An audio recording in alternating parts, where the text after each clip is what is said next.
بسم الله إن مقام المقامة الأولى مقام غدانو مقام بيتير صنعاني صنعاء كورو ونكو يمن حدث يوتي الحارث بن همام أو برك قال أوي لما تأتوا ندمي وديما غاربا بلوال الاقتراب تمارن كاغال مي وديما ولا بمودو وان اتني وديمي كام المتربه باسل ان الاتراب غا جيديرابam دو هات بي ويدو دي ام دوائه الزمن بدو تودي زمان الى صنعاء اليمن فيود صنعاء اليمن فدخلت انات مي ورونغو خاوي مي دوني جيودو الوي فادي ساكوس baadi min woni peñɗo al infadi fiɗɗude ay muɗum ala la amliku mi jeyani bulgatan longere wala ajidu mi dañata fi jirabi e gafakke am mudgatan husere faɗa fiktu natanmi a juumu mbeɗi tacca ɗuruqati ha beddaji ɗi mislal ha imi weɗi wayno neɗɗo bemɗo ni wa juulu mbeɗi yirlo fi hawmati ha e leege ɗe jawlana yirlogol alhaimi fondu ɗum ɗum o arudu mbeɗi ɗaɓɓa fi masarihi e orirde lamahati leƴƴale am o masayihi e jehirde gadawati dawi am o rawhati e kirdi am mbeɗi ɗaɓɓa kariman tedduɗo neɗɗo tedduɗo uhliqu lahumo mbeɗi rappinana ɗum dibajati ndiyam yeesam wa abuhu ilayhi mi feññinana jomum bi hajati haaju am aw adiban ma walla mi daña gando to farriju ru'yatu mo yiigol muɗum ene yolɗina gummati caɗele am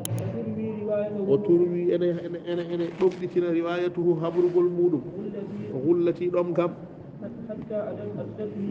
hatta addatni ha yettinoyimi khadimatu wattande almaɗafi girlal de o hadatni soggimi fatihatu udde forde alɗafi newuyaji ila nadin fewde batu rahibin jaajɗo muhtawin batu ene mofti ala ziyamine ɓillere wona himine goywali coynimi batu yimɓe ene hen ɓene goya hankadinami ɓene ɓillodiri coynimi batu mawɗo fa walajtu corkimi gabata e dundo aljam'i dental ngal li asbura beela mami humpito majlabata dam'i foɗirde gonɗam ɗam ɓeɗo kam koɓe goyata o soyni ko yimɓe ha kewi ne goya omo ƴeew koɓe goyata fa ra'aytu jimi fi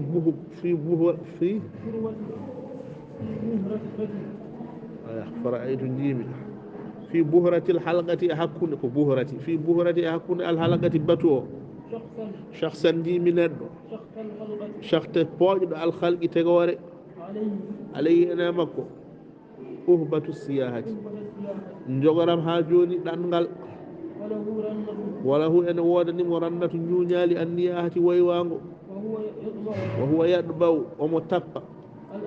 yadbaw wona yadmago yadbaw omo tappa al asja sadia eje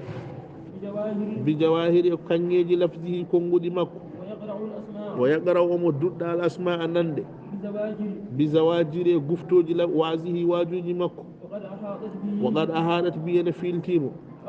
akhladu jilluɗo azumari dente ihaɗatal haalati hono no aalu nder filtorto bil qamari lewru ndu wal akmami no comɗi pillorto ɓattimomi li aktabisa beela mami jappino min fawaidi e faidaji makko wa altaqina beela mami hoccino baada faraidi yoga e konngudi makko telɗuɗi fa sami'tuhu nanmomi haɗ fa sami'tuhu yaqulu haddasa yewti alharis ibnu hammamin biyeteɗo ndani ala o wi lamma ta'attu nden mi waɗɗima gariba baluwal alihtirabi tugarankagal wa an atni woɗɗini kam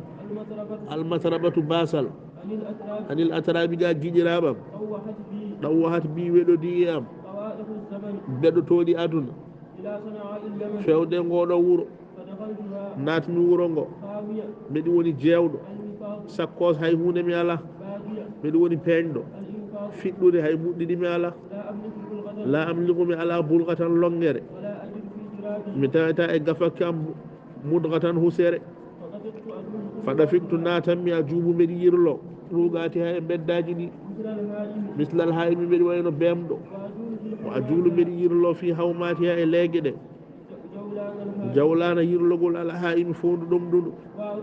وأرود مدي دبا في مساره أوريرده لما هاتي لجلام ومسائه جهيرده غدواتي دوي أم وروحاتي كيرندي أم مدي دبا كريما ندو تددو أخلق له مبدي ربنا ندوم ديباجة ديام يسم ينكنا نودو وأبوه إليه مفنجنا جوم بحاجتي هاجوام أو أديبا ما الله بدنا غاندو mo yigol muɗum ene yoldina caɗele am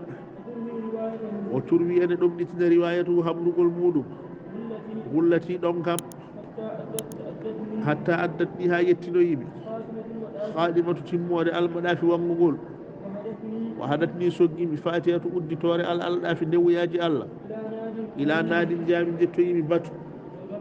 rahi ala zihamine ɓillere wona himine goywali فولجت تركيبي غابة دند الجمي دنتال غال ياسبر ملما مي همبيتو ما جلبت الدم كو فودata gondam ko beedo kam ko be goyata فرأيت جيمي في بورة الحلقة حكود ها جوني باتوي جيمي ندو شخت بويد الخلقة تغوري ene makko uhbatu jogitaari assiyahati ɗangal wala hu ene wodani mo rannatu ñuñali anniyahati waywango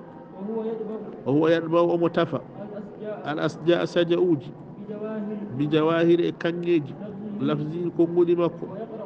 o yagara omo duɗɗa al asma a nande bi zawajiri guftoji wa asihi wajuji makko o gad ahaɗat bi filtimomo akhladu jiɗluɗum azumari dente ihadatal haalati no aluɗere filtortomi gamari lewru wal akmami e ɓesdoje no piltortomi samari wal akmami comɗi no piltortomi asma bisamari e ɓesdoje fa dalaftu ɓallimi ilayhi fewde makko li antabisa melamami jappino min fawaidihi e faidaji makko o altaqiɗa mi hoccino baada faraidihi yoga e telɗuɗi makko haddasa yewti alharis umno hammamin biyeteɗo dani qala o wi lamma taattu nden nde mi waɗɗima gariba balawal alihtirabi to garankagal o an atni woɗɗitini kam almatarabatu caɗele anil atarabi ga guiƴiraɓe ɗawahat bi weɗo diye am beɗo toɗi zawar ila sana il yaman fewde ngoɗo wuuro fa dahaltu a natmi wuuro ngo miɗi woni jewɗo alwi fadi sakkos badiya miɗi woni peñɗo fiɗɗirede hay muɗumi ala la amliku mi jeyani bulgatan longere wala ajidu mi dañata fi jirabi e gafakke am bulgatan husere faɗa firtu natanmi a juumu miɗi yirlo a juumu miɗi tacca wiyete ɗurgati ha beddaji ɗi mislal hay miɗi wayno bemɗo ni o a juuɗu miɗi yirlo fi hawmati ha e leege ɗe jawlani yerlugol alhayimi fondu ɗum ɗuɗu arudu ɓeɗi ɗaɓɓa fi masarihi e orirɗe lama hati leƴƴale am o masayihi e jehirɗe ganawati dawi am kirdi am min ɗaɓɓa kariman neɗɗo tedduɗo mi rappinana ɗum dimajati ndiyam yeesam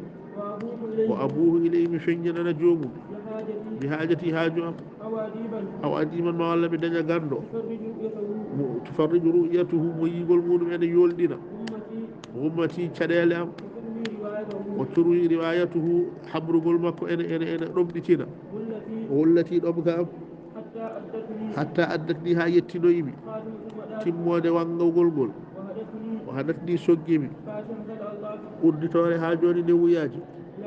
ila nanin fewde batuɗo himin jajɗo omo mofti kanko batu o ala zihamine ɓillere wona himine goywali fa walajtu corkinimi dundu ha joni dental ngal belamami fooɗ belamami humpito li asbura ko belamami humpito majlamata dami foƴirde gondam ɗam fara aytu jiimi في بورتي حكون الحلقة دنتال قال شخصا ننو شخص بوج الخلقة تقولي عليه هنا مكو وأهبة السياحة جغر موجي دنقال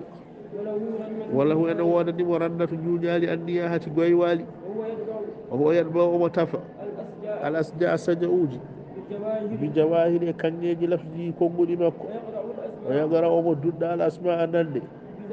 بزواجر قفتوجي وازه واجوجي مكو وقد أهانت بيتي فيل إحادة الحالة نؤال در فيل تورتو بالقمر لوروني والأكمام شومني فيل تورتو بالسمر بسنوجني فدلفت إليه باللمومي لأكتبس من لما بجابينو من فوائد فائدة مكو وألتقي بهوتشينو بعد فرائد يغاي تيل دي مكو فسمعته نان مومي صلى الله عليه وسلم